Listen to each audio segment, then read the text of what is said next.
Hi, I just got my wife this cool little present. It's in a black velvet box. What do you think's inside?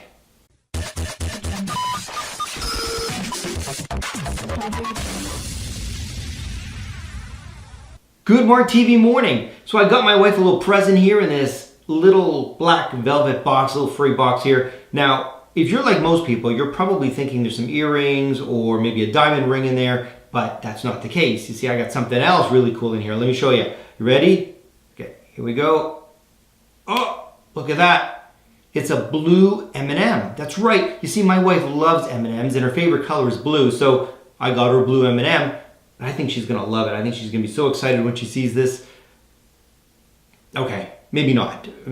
Yeah, you're right. She's probably going to be royally pissed off because, like most people, she's probably going to assume that there's going to be some fancy jewelry in here instead of just a crummy M&M.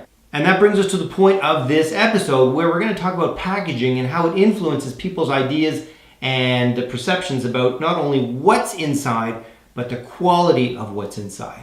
Over the years, I've met tons of business owners who've invested time and money and resources into developing these really awesome products. And then what do? They box them in this absolute disgusting material like cardboard or paper, and it looks like crap. And their belief is that it's what's inside that counts, that the product will speak for itself. And you know what? That might be true in their heads, but the fact is it's not. Let me give you a great example here. You all know what this is, right? Yeah, without even owning one, you know that this is an Apple product, and this specifically here is an iPad mini. Now, Apple has invested a lot of time and resources into packaging their products, and here's what's really interesting. For the most part, most people don't even see this package until they've already bought the product. If you've ordered an Apple product online or gone into the store, you see the actual product sitting on the counter and you can play with it, and when you decide you want one, they go in the back and bring out something like this. The fact is, you've already decided to buy it before you've seen the packaging. And yet Apple invests so much time and effort into making the package and unpackaging the product a real experience because they understand that the experience with their product starts before you even get the product in your hands, when it's still in the box.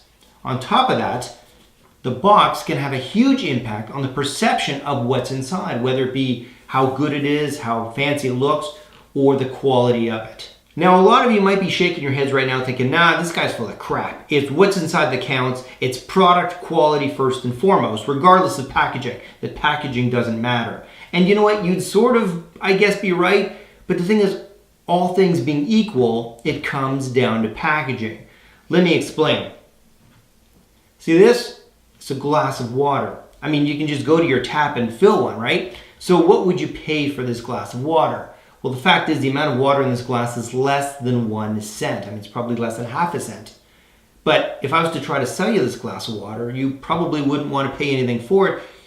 I mean, after all, it's worth so little, you'd say, hey, just give it to me for free. But then I introduced this bottle of Nestle Pure Life water. Yep, bottled water at its average, I suppose. And the street price for one of these is about $1.25 if you were just to walk into a convenience store and buy one for yourself.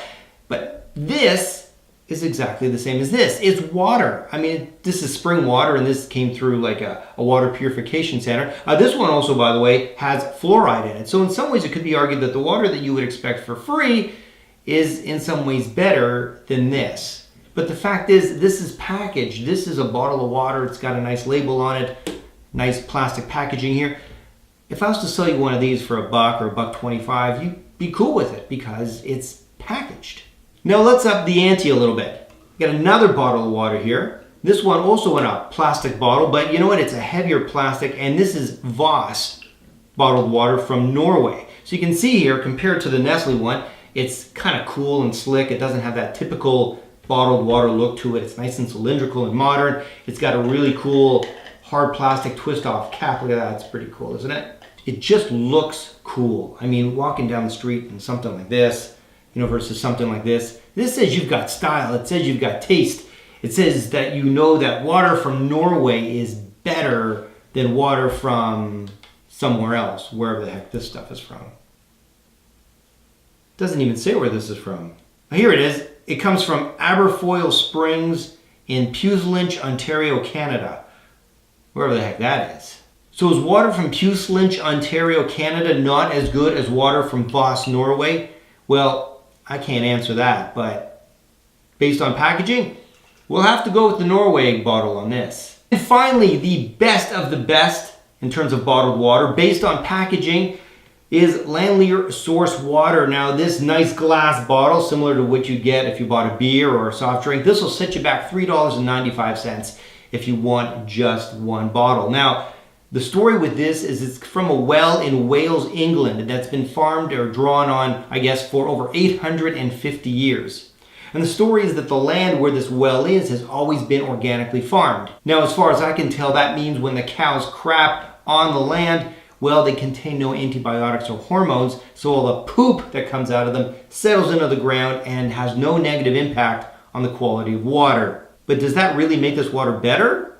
Here's the thing though, amongst all these bottles and the one glass, the product is identical. 1 part hydrogen, 2 parts oxygen. It's water. There's no difference. Unlike the iPad though, where Apple can argue that it contains proprietary technology, unique designs, special features. I mean, this is man-made. This is something that people put a lot of time and effort into to make it different from everything else on the market. But this is water. This water has been on the planet for like hundreds of millions of years. It could be argued that this $3.95 bottle of water from Wales, England is nothing more than recycled dinosaur piss. And yet we have no problem paying 3 times the amount for this as for this, and like 10 times the amount compared to that, which is virtually free. Which brings me to my point that all things being equal, the package can make a huge difference. I mean, after all, it's just water.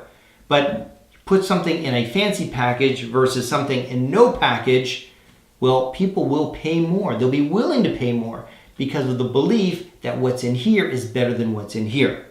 So next time you take the time and effort to develop that great product, keep in mind that, well, it might be special, it might be unique, it might be the best there is. Nobody's going to see it that way if you don't package it in a way that truly says that. So until next time, I'm Mark Gordon. You've been watching Mark TV. And if you like the episode, be sure to click like or share it, or better yet, subscribe and get notice of when new Mark TV episodes come out. Until then, here's to your success, and I'll see you next time. Yeah, screw it.